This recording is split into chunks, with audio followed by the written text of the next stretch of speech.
Day I stole his ashes out of spite today, I stole his ashes out of spite this happened last year, and honestly, it's probably the pettiest thing I've ever done. Let's start at the beginning. My bio dad was never really around when I was a kid. When he left, most of his side of the family went with him.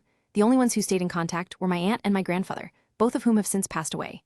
I had an okay relationship with my half-sister growing up. That was about it. When I was 16 years old, I finally met some of my dad's family. He still did not show up.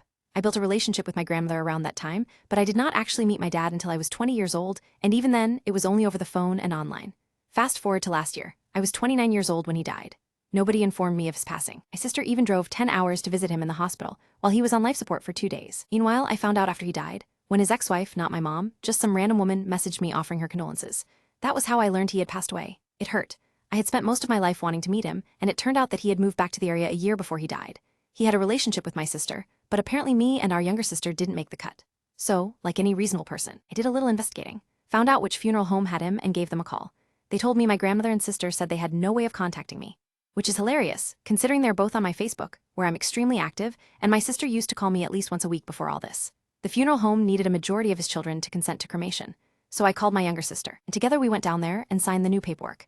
We arranged it so that the ashes would come straight to me. Told me they couldn't give me the urn that had already been purchased. It had to go to whoever paid for it. So basically, my grandmother paid for an urn and was handed an empty one. Now, my dad's remains are in the back of my closet. I handed out some to my nieces and nephews. My younger sister wanted nothing to do with him, and honestly, I don't blame her. I told my grandmother and sister they could apologize first if they wanted to make things right. There has been dead silence, no regrets.